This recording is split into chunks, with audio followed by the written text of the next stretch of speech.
Assalamualaikum warahmatullahi wabarakatuh. Innal hamdalillah nahmaduhu wa nasta'inuhu wa nastaghfiruh wa na'udzu billahi min syururi anfusina wa min sayyiati a'malina. Man yahdihillahu fala mudhillalah wa may yudlil fala hadiyalah. Asyhadu an la ilaha illallah wahdahu la syarikalah wa asyhadu anna Muhammadan abduhu wa rasuluh. Ya ayyuhalladzina amanu taqullaha haqqa tuqatih wa la tamutunna illa wa antum muslimun. Ya ayyuhan nasu taqu rabbakumul ladzi khalaqakum min nafsin wahidah wa khalaqa minha zawjaha wa batha minhuma rijalan katsiran wa nisaa'a wattaqullaha alladzi tasaaluna bihi wal arham innallaha kana 'alaikum raqiba.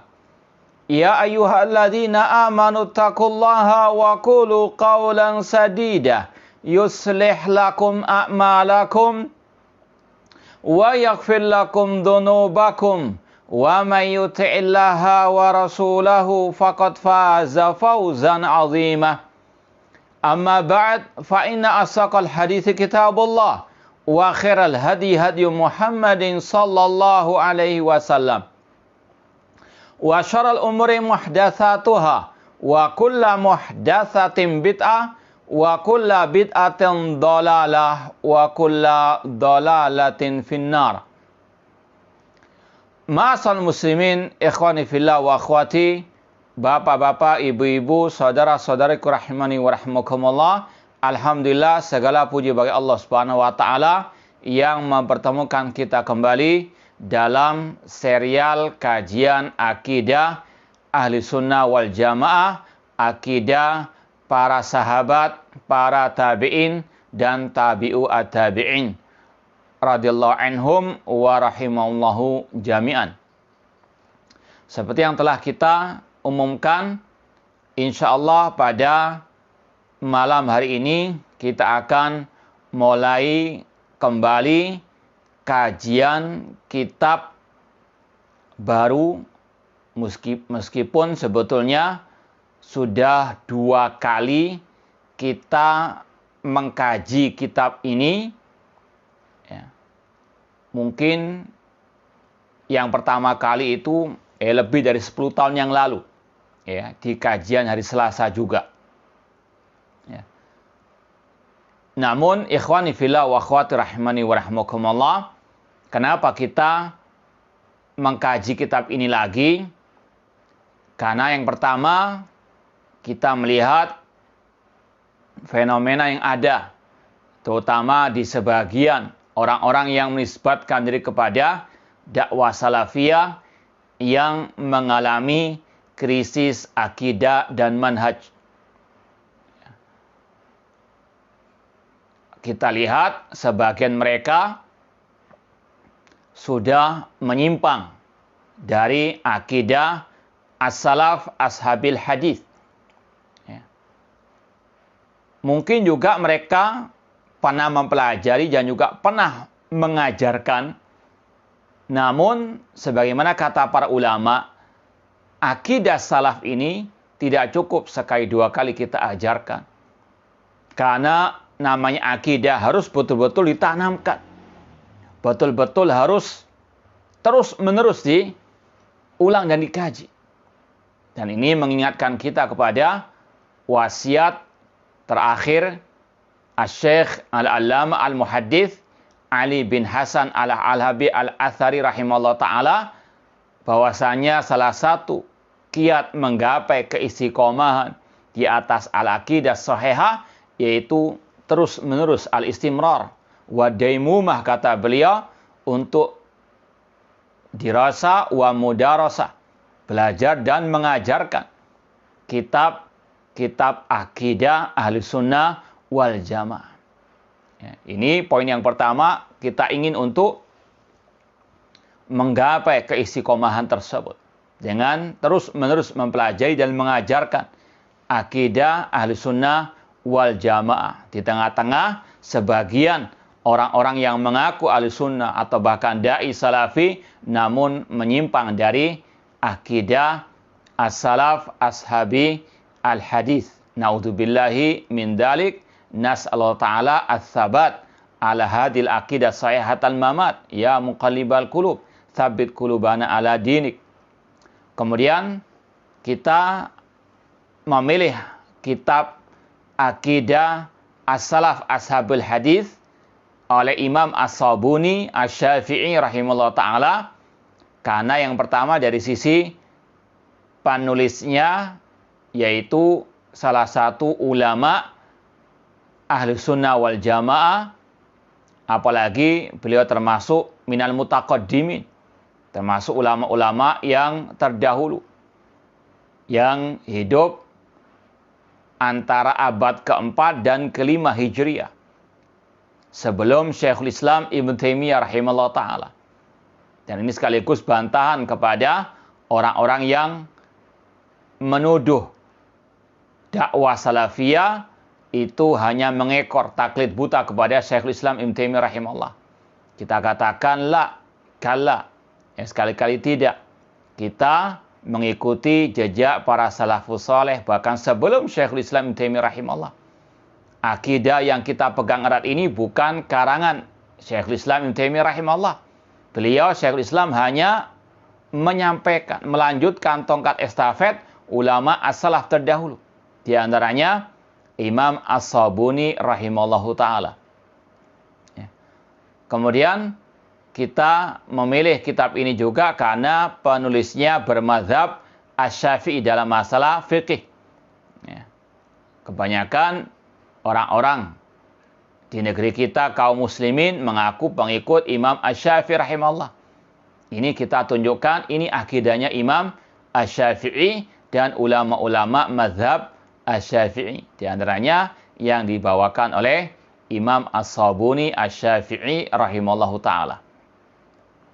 Kemudian kita memilih kitab ini karena kitab ini sangat amat luas pembahasannya, banyak macam-macam pembahasannya dari akidah Ahlussunnah wal Jamaah. Kemudian bedanya dengan yang pernah kita kaji pada dua kesempatan. Sekali lagi, ini untuk ketiga kalinya kita mengkaji kitab Aqidah Salaf Ashabul Hadis oleh Imam As-Sabuni Asy-Syafi'i rahimahullah ta'ala. Kalau dua kajian kita terdahulu itu memakai tahqiq Syekh Badr bin Abdullah Al-Badr. Ini bukunya yang dua kali sudah kita khatamkan. Tahqiqnya, tulisannya sama. Sekali lagi, karya Syekhul Islam Al-Imam Ismail bin Abdurrahman As-Sabuni Asy-Syafi'i rahimahullah ta'ala. Cuma tahqiqnya oleh Syekh Badr bin Abdullah Al-Badr. Untuk yang sekarang insyaAllah ta'ala kita memakai tahqiq Syekh Dr. Nasir bin Abdurrahman bin Muhammad Al-Judai'. Ini adalah tesis beliau meraih gelar magister di Universitas Muhammad bin Saud, Riyadh, Saudi Arabia. Dan insya Allah ini lebih, sepengetahuan kita, lebih lengkap, lebih bagus tahqiqnya. Kalau intinya sama. Intinya sama, yaitu akidah salaf ashabil hadis. Cuma di sini ada penyempurna-penyempurna, kelebihan-kelebihan dari tahqiq Syekh Badr bin Abdullah Al-Badr. Apalagi memang ini hasil tesis yang mungkin secara umum lebih bagus, karena memang ada dosen pembimbingnya juga, ini secara global tidak kebiauya, meskipun ada yang selain tahqiq, bukan tesis atau disertasi yang lebih bagus, cuma ini yang kita ketahui sekarang, Ini hasil disertasi Syekh Dr. Nasir bin Abdurrahman bin Muhammad Al-Judai. Ini lebih sempurna daripada tahqiqnya Syekh Badr bin Abdillah Al-Badr. Karena pada kesempatan yang lalu ada beberapa tulisan yang hilang ya di cetakan yang tadi itu, yang di sini disempurnakan. Karena kitab yang ditahqiq oleh Syekh Dr. Nasir di sini Al-Judai, ini beliau merujuk kepada 7 manuskrip. Ya, 7 manuskrip.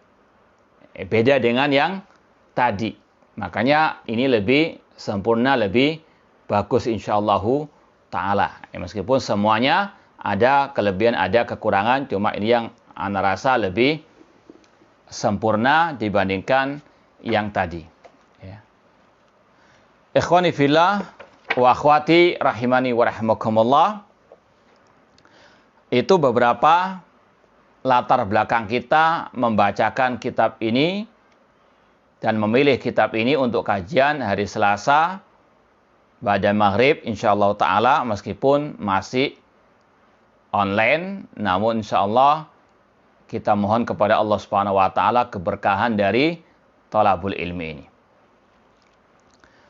Ikhwani fillah wa akhwati rahimani wa rahimakumullah, sebagaimana biasanya kata peribahasa Indonesia, tak kenal maka tak sayang, kita mau bacakan terlebih dahulu biografi penulis Syekh Al-Imam Syekhul Islam Abu Utsman Ismail bin Abdurrahman As-Sabuni rahimallahu ta'ala. Mungkin yang membawa kitab ya dengan tahqiq ini, sebetulnya dengan tahqiq apapun insyaallah bisa. Yang penting kitab Aqidah Salaf Ashabul Hadis. Namun mungkin perbedaannya di halaman-halaman, mungkin ada juga kalimat-kalimat yang ya, ada beberapa yang kurang di cetakan yang selain ini. Ya, sekali lagi, kalau tidak ada rotan akar pun jadi. Ya. Kalau di cetakan ini disebutkan biografi beliau ya, di halaman 25 cetakan, sekali lagi, Darul Asimah. Ini cetakan yang kedua, tahun 98. Ya, kurang lebih 20 tahun yang lalu. Ya, kitab ini dicetak dan insya Allah banyak manfaatnya. Langsung saja kita baca nasab keturunan Syekhul Islam Al-Imam Abu Utsman As-Sabuni rahimallahu ta'ala.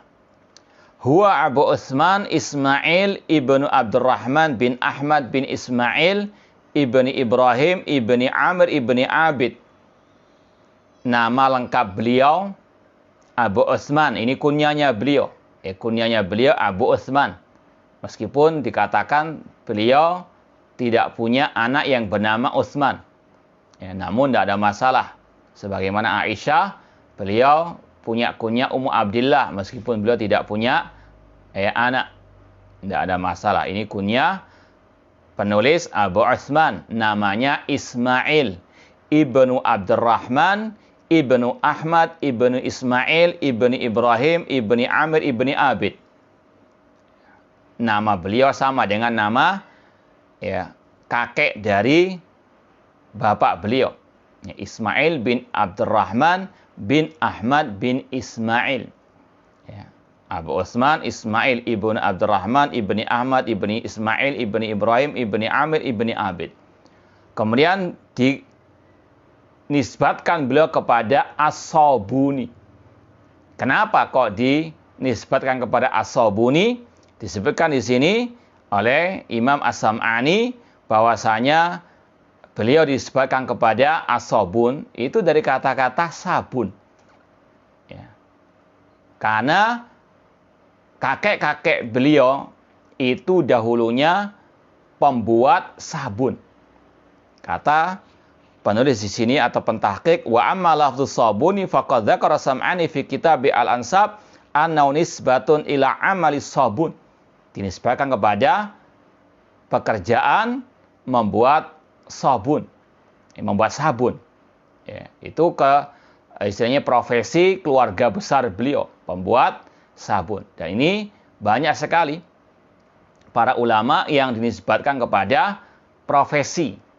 Ya, seperti misalnya ada perawi hadis. Dinisbatkan kepada al-hadza. Ya, al-hadza itu istilahnya profesi membuat sepatu. Ya. Ada pula yang kita kenal Imam Al-Lalikai.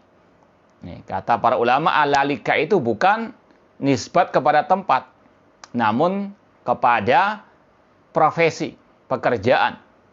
Yaitu, kalau tidak salah, perhiasan yang dipakai di kaki. Ya. Itu nisbat Imam Al-Lalikai. Dan masih banyak yang lainnya. As-Sabuni nisbat kepada profesi membuat sabun. Adapun An-Naisaburi, ya, As-Sabuni An-Naisaburi dinisbatkan kepada Naisabur. Naisabur ini kota besar yang ada di Khurasan. Khurasan itu sekarang terbagi antara Afghanistan dan Iran. Ya, terbagi menjadi dua wilayah, sebagiannya di Afghanistan, sebagiannya di Iran. Naisabur ini kota yang ada di Khurasan. Al-Hafidh, beliau digelari dengan Al-Hafidh, seperti Al-Hafidh Ibnu Hajar Asqalani. Ini salah satu gelar ahli hadis, gelar pakar hadis. Ya, kalau kita lihat dalam beberapa referensi tentang masalah ini, gelar ahli hadis yang pertama itu al-muhaddits. Ya, gelar pertama al-muhaddits. Kemudian yang lebih tinggi lagi al-hafidh. Itu syaratnya, kata sebagian para ulama, harus menguasai 100.000 hadis. Itu baru digelari dengan al-hafidh. Kalau sudah menguasai 100.000 hadis, bukan 100 hadis, 100.000 hadis. Ya, ini luar biasa para ulama terdahulu, al-hafidh, ya, yang menguasai 100.000 hadis, baik redaksi hadisnya ataupun jalan periwayatannya, para perawi-perawinya. Ya sudahlah, kalau kita jauh sudah tidak ada apa-apanya sudah, ya. Rahimahumullah taala. Kemudian tingkatan yang berikutnya yang lebih atas lagi daripada al-hafidh yaitu al-hujjah. Itu kata para ulama kalau sudah meliputi, menguasai 300.000 hadis, baru digelari dengan al-hujjah. Kemudian yang di atasnya lagi al-hakim. Ya, al-hakim. Kemudian di atasnya lagi amirul mu'minin. Ya, amirul mu'minin fil hadis. Seperti dulu ada ulama salaf yang bernama Sufyan Ats-Tsauri. Beliau dikenal dengan amirul mu'minin fil hadis.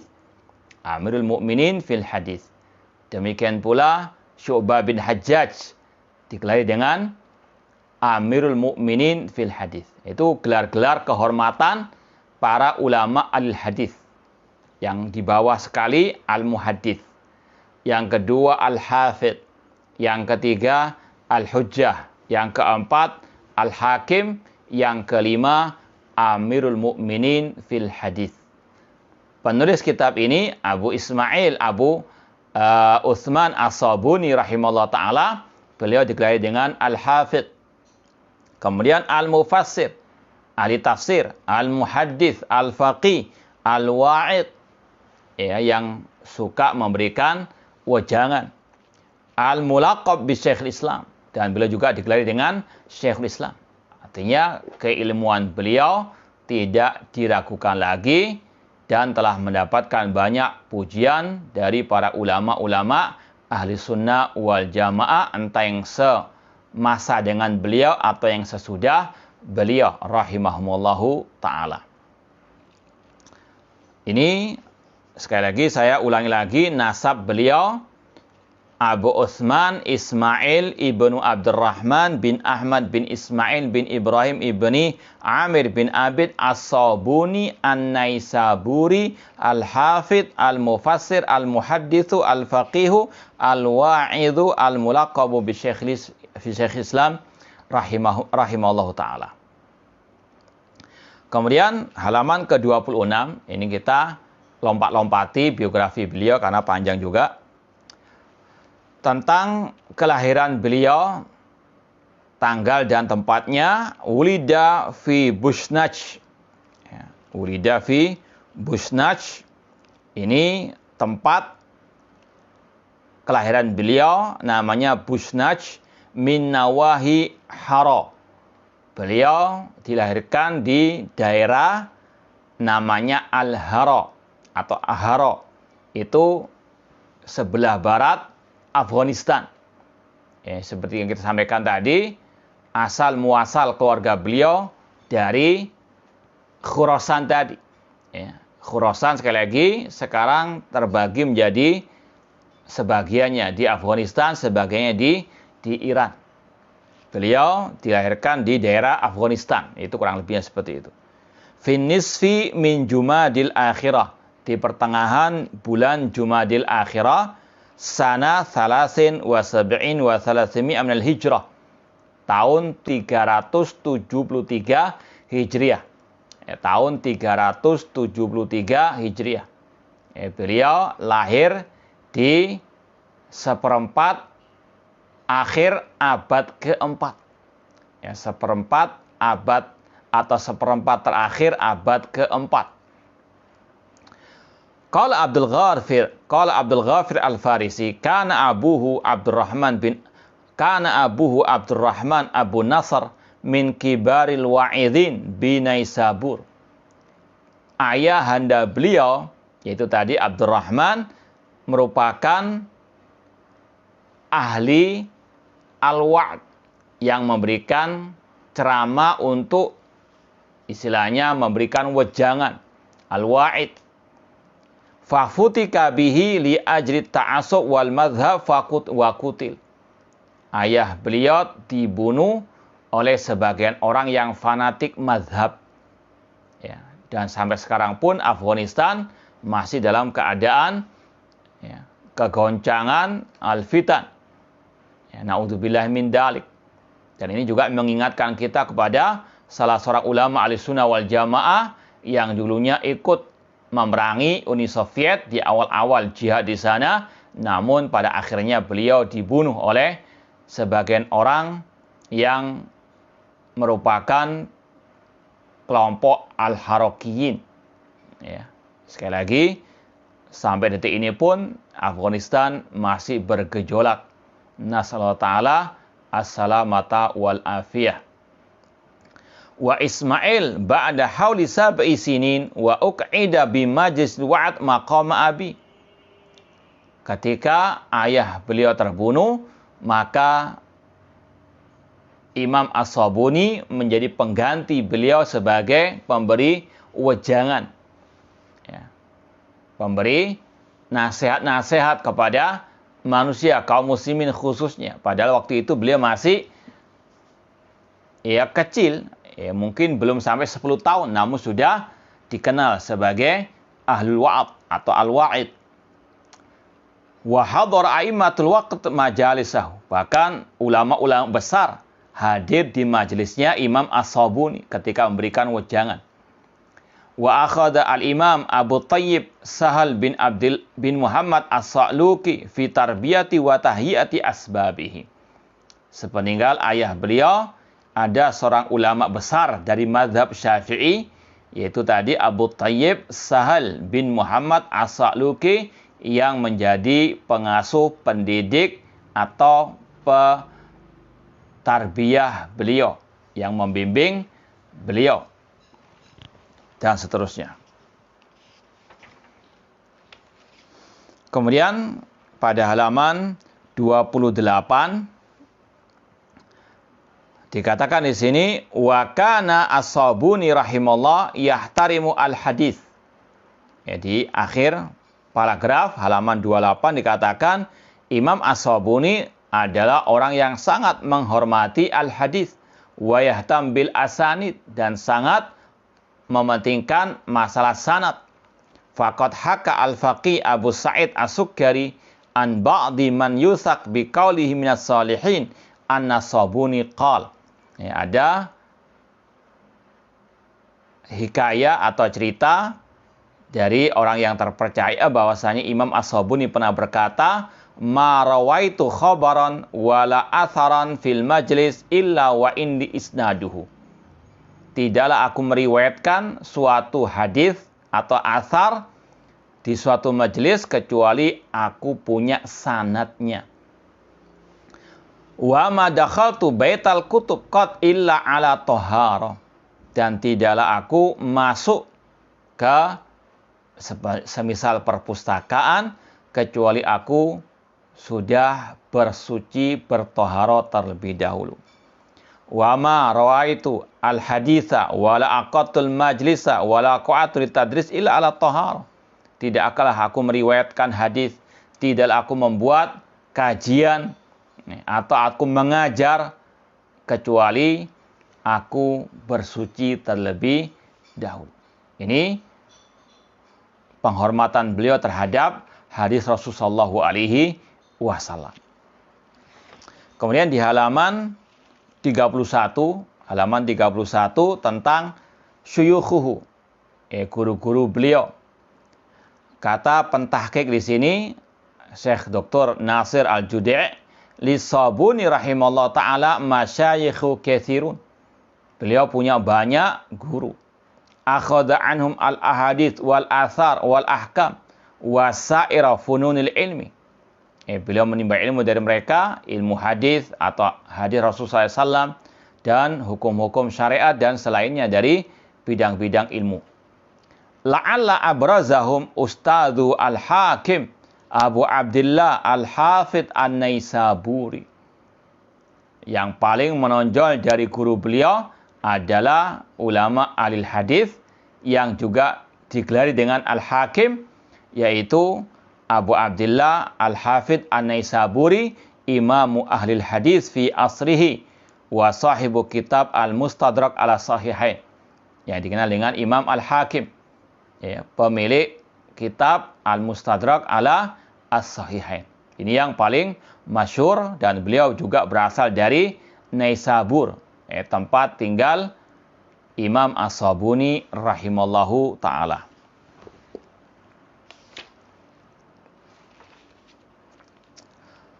Demikian pula tadi dari salah satu guru beliau yang sudah kita sampaikan, Abu Thayyib Sahal bin Muhammad As-Sa'luki Asy-Syafi'i, dan masih banyak yang lainnya. Adapun murid-murid beliau banyak juga, di antara yang paling terkenal Imam Al-Baihaqi. Imam Al-Baihaqi Asy-Syafi'i. Beliau sudah kita sampaikan tadi mazhab fikihnya Asy-Syafi'i. Di antaranya karena gurunya beliau juga Asy-Syafi'i tadi, dan murid-murid beliau banyak bermadzhab Syafi'i. Di antaranya Imam Al-Baihaqi Asy-Syafi'i rahimallahu taala. Demikian juga ada di sini namanya Abul Qasim Ali bin Muhammad bin Ali bin Ahmad bin Abil Ala As-Sulami Al-Masisi Al-Faqih Asy-Syafi'i. Dan masih banyak yang lainnya. Kemudian kita lihat di halaman 8 tentang pujian ulama terhadap beliau. Qala fihi Abu Bakar Al-Baihaqi wa huwa min aqranihi. Imam Baihaqi yang sudah kita sampaikan tadi, meskipun sebetulnya beliau itu seumur istilahnya dengan Imam As-Sabuni, namun Imam Baihaqi juga banyak menimba ilmu dari Imam As-Sabuni. Kata Imam Al-Baihaqi rahimahullah ta'ala, innahu imamul muslimina haqqan. Beliau betul-betul imamnya kaum muslimin. Wa syekhul Islam sidaqan. Betul-betul beliau adalah syekhul Islam. Wa ahlu asrihi kulluhum mud'inun li'uluwi sya'ni fid din. Para penduduk atau kaum muslimin yang sezaman dengan beliau, itu sangat patuh tunduk terhadap kedudukan ilmu beliau dalam agama ini. Wasiyada wa husnil i'tiqad. Dan sangat betul-betul mengakui akan kepemimpinan beliau dan kebaikan akidah wa kasatil ilmi, keluasan ilmu beliau, wa luzumi tariqatis salaf, dan mereka betul-betul mengakui Imam As-Sabuni di atas manhaj salaf. Dan ini pengakuan dari murid sekaligus yang sejaman dengan beliau, Imam Baihaqi, tentang bagaimana keluasan ilmu beliau dan bagaimana kesahihan akidah beliau. Ya. Wa qala al-Qadhi Abu Abdullah al-Maliki, Abu Utsman As-Sabuni mimman syahidat lahu a'yanur rijal bil kamal fil hifzi wa tafsiri wa ghairihima. Ya, kalau tadi Imam Baihaqi Asy-Syafi'i, ini ada ulama dari mazhab Maliki juga memuji beliau dengan mengatakan Abu Utsman As-Sabuni termasuk ulama yang telah disaksikan oleh banyak manusia tentang kesempurnaan hafalan beliau, ilmu tafsir beliau, dan selainnya. Wa qala Abul Fadl Muhammad bin Said An-Nadim, kana masyayikhuna alladina yantazimu biqalim aqdul ijma' yusallimuna li Abi Utsman maqalidal imama fi ilmai at-tafsir wal hadis. Kata Muhammad bin Said An-Nadim, dahulu para guru-guru kami yang telah istilahnya disepakati ijma' mereka para ulama-ulama dari guru-guru kami menyerahkan kepemimpinan ilmu tafsir dan hadis kepada Abu Utsman As-Sabuni rahimallahu ta'ala. Ini luar biasa pujian para ulama, rekomendasi para ulama terhadap keilmuan Abu Utsman As-Sabuni rahimallahu ta'ala. Demikian pula Imam Al-Hafidh Imam Az-Zahabi Asy-Syafi'i rahimahullah mengatakan, kana syekha Khurasan fi zamanihi. Abu Utsman As-Sabuni adalah syekhnya penduduk Khurasan di zamannya. Dan beliau juga mengatakan, kana mi a'immatil athar, termasuk ulama-ulama ahli sunnah, ahli al-athar, ahli al-hadith. Demikian pula Tajuddin As-Subki mengatakan, kana mujma'an ala dinihi wa siyadatihi wa ilmihi la yakhtalif alaihi ahadun minal firaq. Semua sepakat tentang baiknya agama beliau, kepemimpinan beliau, keilmuan beliau. Tidak ada satupun yang berselisih tentang masalah ini dari kelompok-kelompok kaum muslimin. Ini sekali lagi menunjukkan beliau ulama Ahlus Sunnah wal Jamaah yang selayaknya betul-betul kita menimba ilmu darinya. Yang terakhir disebutkan dari biografi beliau tentang wafatnya beliau. Tuwfiya Abu Utsman As-Sabuni bi Naisabur. Beliau wafat di negeri beliau, kota beliau Naisabur, asra yaumil khamis. Asar hari Kamis, tanggal as-salis min syahril Muharram, tanggal 3 Muharram, sanatis'in wa arba'in wa arba'imi'ah, tahun 449. Abad kelima Hijriyah, minal hijrah ba'da maradin asabahu, setelah sakit yang menimpa beliau. Dan disebutkan di sini ada kisahnya, yaitu ada kabar berita yang masuk kepada beliau tentang wabah penyakit. Mungkin seperti kita, ada wabah penyakit di Bukhara, di negeri imamnya Bukhari, di negerinya Imam Al-Bukhari, Bukhara, negara pecahan Uni Soviet. Beliau mendengar di sana ada wabah penyakit. Beliau pun sebagai al-wa'id yang senantiasa memberikan wejangan, mentazkiyatun nafs, beliau sangat terpukul dan betul-betul sangat terpengaruh dengan keadaan tersebut. Sampai beliau ketika memberikan wejangan tersebut, beliau pun sakit. Dan beliau pun sampai berhari-hari sakit setelah itu dan meninggal dunia rahimallahu ta'ala. Ini ringkasan dari biografi Imam As-Sabuni rahimallahu ta'ala. Ikhwani fillah wa akhwati, langsung saja kita mulai membaca sedikit dari muqaddimah kitab ini, kitab Aqidah Salaf Ashabul Hadis. Namun sebelumnya, kitab ini kata pentahqiq Syekh Dr. Nasir bin Abdurrahman bin Muhammad Al-Judai. Kitab ini memiliki banyak judul. Sebabnya karena memang tidak ditemukan dari penulis sendiri, tidak dijelaskan langsung oleh penulis apa judul aslinya buku ini. Cuma ada isyarat-isyarat saja. Makanya ada beberapa penamaan. Yang di sini cetakan ini judulnya Aqidah Salaf wa Ashabul Aqidatus Salafi wa Ashabil Hadis. Kalau yang cetakan dulu tanpa waw, Aqidatus Salaf Ashabil Hadis. Namun ini nggak ada masalah, cuma sekedar mungkin ada pertanyaan. Kok di kitab dulu Aqidah Salaf Ashabil Hadis, namun dicetakan ini ada tambahan waw, Aqidatus Salafi Ashabil Hadis. Namun maknanya sama. Inilah akidah salafus saleh, akidah para sahabat, tabi'in dan tabi'ut tabi'in. Dan mereka adalah ashabi al-hadis al-sunnah wal jamaah. Jadi judul yang pertama Aqidatus Salafi wa Ashabil Hadis, ada wawunya. Judul yang kedua Aqidatus Salaf Ashabil Hadis tanpa waw seperti dalam cetakan yang lalu. Kemudian juga di sini ada kata-kata au ar-risalatu fi i'tiqadi ahli sunnah wa ashabil hadis wal a'immah. Judul yang lainnya adalah ar-risalah fi i'tiqad ahli sunnah. Risalah tentang akidah ahli sunnah wa ashabil hadis wal a'immah. Ada pula nama lain ar-risalah fi sunnah.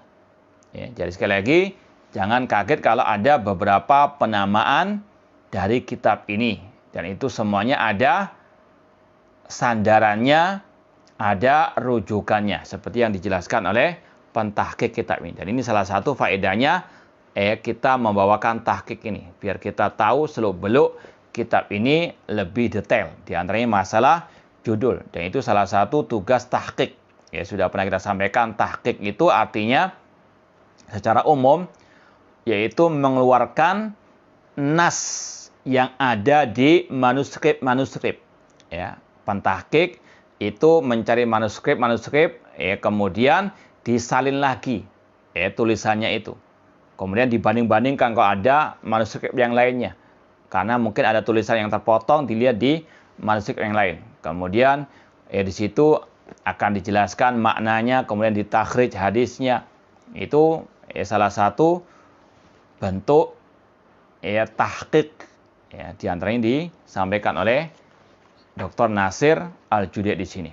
Kemudian juga tadi membahas masalah judulnya itu dari mana. Kemudian yang lebih penting lagi, meneliti keabsahan kitab itu ketika dinisbatkan kepada sang penulis. Karena banyak juga ahli bidah yang mereka terkadang nggak mengakui kitab imam mereka.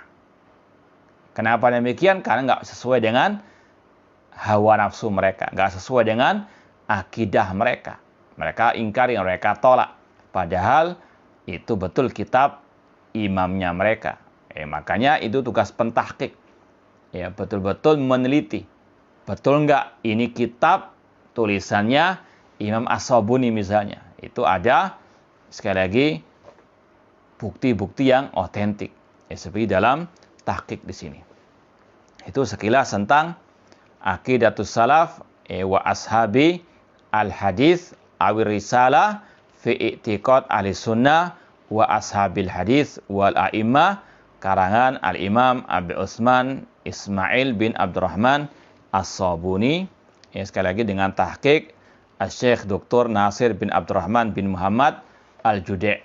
Kalau ini sekedar faedah, ini tesis beliau, tugas akhir beliau di S2 meraih gelar magister.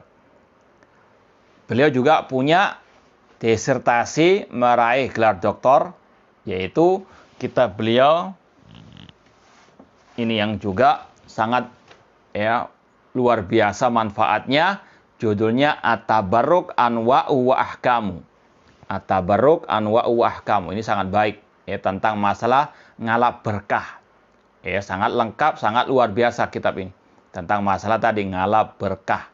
Kalau mau tahu hukum-hukumnya macam-macam dan sebagainya, ini kitab yang luar biasa komplitnya tentang masalah At-Tabarruk Anwa'u wa Ahkamu. Ini hasil disertasi beliau meraih gelar doktor di sama Universitas Muhammad bin Saud Al-Islamiyah di Riyadh. Ini bisa dilihat dari tulisan di sini. Aslu hadzal kitab risalah taqaddama bil muallif ila kulliyati usuluddin bi Jami'atil Imam Muhammad bin Saud Al-Islamiyah li naili darajati doktora fi qismil aqidah wal madzhab mu'asirah dan seterusnya. Di sini juga bisa dilihat Ini kalau mau tahu di sini ada tulisan di halaman 4 kalau cetaknya halaman 4 ada tulisan aslu hadzal kitab risalah ilmiah nala bihal mu'allif darajata magister. Kalau yang ini disertasi atau ini adalah tesis S2, yang itu tadi disertasi S3, dan juga banyak kitab-kitab beliau yang bermanfaat khususnya tentang masalah al-aqidah. Sedikit kita baca muqaddimah beliau atau sanad daripada buku ini.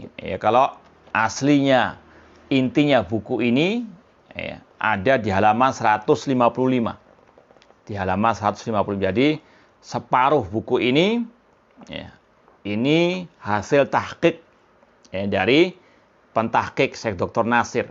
Seperti tadi ada muqaddimah, kemudian di situ ada biografi penulis, kemudian tentang kitab ini, dan juga beliau menyampaikan apa saja pembahasan yang ada di kitab ini. Itu di halaman 1 sampai 150-an. Baru 155 ini inti kajian kita. Halaman yang punya cetakan buku ini atau di PDF, mulai kita mengkajinya halaman 155. Di situ beliau memulai dengan Bismillahirrahmanirrahim. Sebagaimana biasanya para ulama memulai kitab mereka dengan basmalah untuk mengikuti Al-Quran, karena di awal-awal surat pasti ada basmalah kecuali surat At-Taubah atau Al-Bara'ah. Demikian pula mengikuti jejak Rasulullah SAW ketika menulis surat kepada para penguasa pada waktu itu dengan basmalah. Dan sering kita sampaikan juga, bedakan dalam masalah zikir antara basmalah yaitu Bismillahirrahmanirrahim dengan mengucap Bismillah saja. Rata-rata zikirnya Rasul kalau mau memulai aktivitas entah makan, minum, itu dengan Bismillah saja. Mau menyembelih, Bismillah saja, bukan Bismillahirrahmanirrahim. Ya ghulam, samillah. Ketika beliau mengajarkan anak kecil membaca zikir sebelum makan dengan mengajarkan samillah, sebut nama Allah, yaitu dengan mengatakan Bismillah tanpa Bismillahirrahmanirrahim. Mau wudu, Bismillah. Rasul mengatakan la wudu'a liman lam yadhkurismallah alaih. Tidak sah wudu tanpa menyebut nama Allah. Cukup Bismillah. Makanya kata ulama, Bismillahirrahmanirrahim itu disyariatkan ketika menulis surat seperti ini atau menulis buku, atau ketika membaca awal surat Al-Quran. Adapun zikir-zikir rata-rata yang Rasul ajarkan cukup dengan Bismillah saja. Kemudian di sini ada doa Rabbi Yasir wa'in bifadlika wa rahmatik. Doa, ya Allah, wahai Rabbku, mudahkan dan tolonglah dengan karuniamu, dengan rahmatmu. Dan juga kita mohon kepada Allah agar kita bisa mengkaji kitab ini dengan baik dan benar. Semoga Allah SWT memberikan pertolongan kepada kita, memudahkan untuk kita bisa memahami kitab ini dan betul-betul menanamkannya dalam lubuk hati kita yang terdalam, dan untuk kita bisa istiqomah di atas akidah salaf ashabil hadis. Di sini beliau menyebutkan sanadnya, sanad kitab ini. Kita baca saja, kita baca cukup untuk kita tahu. Ini salah satu mizah, keistimewaan ulama ahli sunnah. Mereka dalam kitab-kitabnya dengan sanad. Qala akhbarana Qadil Qudat bi Dimashq Nizamuddin Umar ibn Ibrahim bin Muhammad bin Muflih As-Salih Al-Hambali ijazatan musyafahatan. Qala akhbarana Al-Hafidh Abu Abdullah Muhammad bin Abdullah bin Ahmad bin Muhib Al-Maqdisi ijazatan illam yakun sama'an. Qala akhbarana Syekhan Jamaluddin Abdurrahman bin Ahmad bin Umar ibnu Syakar wa Abu Abdullah Muhammad ibn Muhib Abdullah ibn Ahmad bin Muhammad Al-Maqdisiyain. Qala al-awwal qala akhbarana Ismail qala al-awwal akhbarana Ismail bin Ahmad ibn Husain ibni Muhammad al-Iraqi sama'an. Qala anba'ana Abul Fatah Abdullah ibni Ahmad al-Kharqi ijaza. Wa qala al-thani anba'ana Ahmad ibni Abdul Ad-Daim. Ini sanad beliau. Kemudian wa akhbarana al-muhaddits Tajuddin Muhammad ibn al-Hafidh Imaduddin Ismail bin Muhammad ibn Bardis al-Ba'li fi kitabihi. Qala anba'ana Abu Abdullah Muhammad ibn Ismail bin al-Khabbas syafahan. Qala akhbarana Ahmad bin Abdul Daim ijazatan ilam yakun saman. Anba'ana atau akhbarana Al-Hafidh Abdul Ghani ibnu Abdul Wahid ibnu Ali ibni Surur Al-Maqdisi. Qala akhbarana Al-Kharqi saman. Akhbarana Abu Bakar Abdurrahman bin Ismail As-Sabuni. Sampai di sini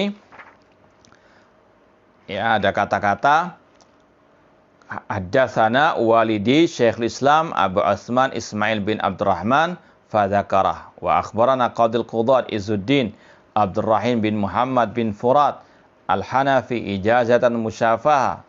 Akhbarana Mahmud ibn Khalifah ibn Muhammad bin Khalaf Al-Munbaji ijazatan.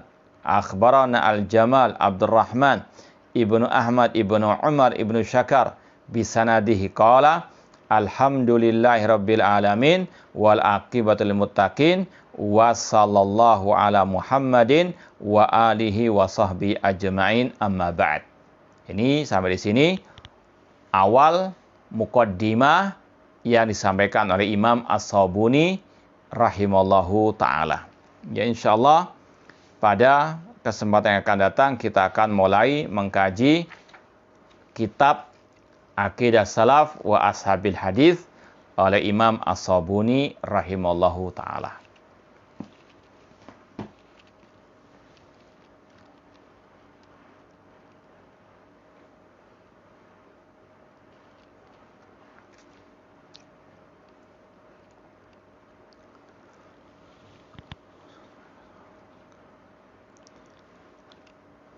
Ada pertanyaan, apakah dibenarkan bermusuhan, memboikot saudara muslim bukan karena penyimpangan beragama lebih dari 3 hari? Kalau dalam urusan dunia tidak boleh lebih dari 3 hari. Adapun dalam urusan agama, adapun dalam urusan akidah khususnya, maka boleh lebih dari itu. Rasul pernah memboikot Ka'ab bin Malik radhiyallahu anhu puluhan hari, sampai kurang lebih 50 hari beliau memboikot Ka'ab bin Malik karena tidak ikut perang Tabuk tanpa uzur yang syar'i. Bahkan sudah sering kita sampaikan juga riwayat dari para ulama ahli sunnah, bahkan dari kalangan sahabat, bagaimana mereka memboikot orang-orang yang menentang, melawan hadis Rasulullah SAW sampai seumur hidup. Ini sekali lagi kalau itu berkaitan dengan urusan agama Allah Subhanahu wa taala.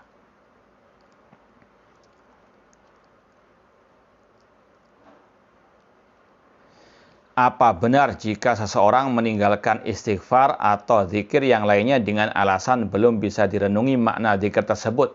Tidak benar. Tetap berzikir sesuai dengan tuntunan Rasulullah SAW sambil dipelajari maknanya.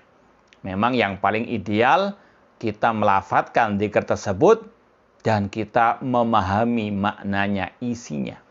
Sebagaimana kata Imam Ibnu Qayyim rahimahullah, afdalul dzikr wa anfa'uhu ma wata'al qalbu al-lisan. Semulia-mulia zikir dan yang paling bermanfaat adalah zikir yang diucapkan oleh lisan dan dipahami oleh hati. Makanya para ulama menulis juga kitab-kitab yang berkaitan dengan makna zikir. Ya, seperti Syekh Dr. Abdul Razak bin Abdul Muhsin Al-Abbad Al-Badr hafizallahu ta'ala menulis kitab tentang fikih zikir dan doa. Nah, namun sekali lagi kalau belum bisa dipahami tetap diucapkan. Namun sekali lagi yang penting itu berasal dari Ar-Rasul sallallahu alaihi wasallam, bukan zikir yang ngarang-ngarang sendiri.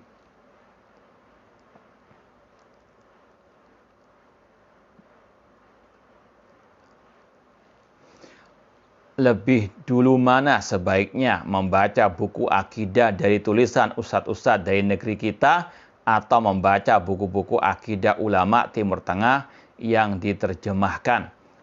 Wallahu ta'ala alam, ya ini tidak ada nas ya tentunya. Wallahu alam, kalau untuk misalnya kita lebih misalnya mumpuni dalam ilmu akidah, ya kita bertahap mencari yang paling mudah untuk kita pahami. Ya, kalau mungkin dari ustadz kita yang betul-betul ala akidah salafiyah, betul-betul manhajnya yang benar, beliau menulis akidah dan beliau mengumpulkan ringkasan, maka kita membacanya itu lebih mudah untuk kita pahami, maka tidak ada masalah. Sambil meningkat kepada yang lebih mendalam masalah akidah tersebut. Yang penting sekali lagi di atas akidah as-salafiyah ashabil hadis. Tentang kunyah, apakah kita yang awam ini boleh membuat kunyah? Iya. Siapapun, meskipun belum menikah, meskipun belum punya anak, boleh memiliki kunyah, dan itu sunnah. Ya, Rasul memiliki kunyah Abul Qasim, Abu Bakar itu kunyah, Abu Hafs kunyahnya Umar bin Khattab, Imam Syafi'i kunyahnya Abu Abdillah. Tadi ya, Imam As-Sabuni kunyahnya Abu Utsman. Itu salah satu sunnah Rasul, sunnah para sahabat, sunnah para ulama ahli sunnah wal jamaah. Meskipun sekali lagi anak kecil pun boleh punya kunyah. Seperti ketika Rasul bercanda dengan seorang anak kecil yang kunyahnya Abu Umair. Ya Aba Umair ma fa'ala an-Nughair. Anak kecil namun sudah punya kunyah. Boleh, siapapun punya kunyah. Nggak harus ulama, nggak harus orang itu punya anak juga. Nah,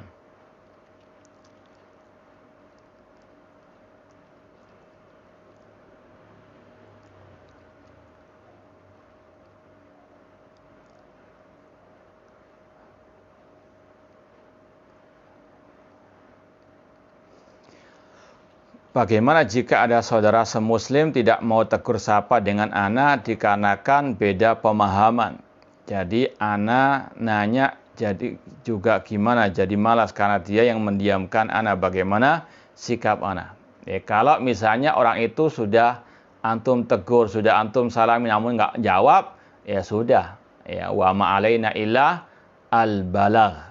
Ya, apalagi mungkin pemahamannya juga menyimpang jauh, maka jaga jarak. Ya, sekali lagi ini harus kita pahami, hajar itu dibolehkan selama memang dalam masalah agama ini boleh lebih dari 3 hari, apalagi di situ ada kemaslahatan yang lebih besar atau minimal kita tidak tertular penyakit virus penyimpangannya. Meskipun panjang pembahasannya, itu kurang lebihnya seperti itu. Wallahu ta'ala a'lam. Ini yang bisa kita sampaikan. Kurang lebihnya mohon maaf. Aku qouli hadza wa akhiru da'wana anil hamdulillahi rabbil alamin. Wassalamualaikum warahmatullahi wabarakatuh.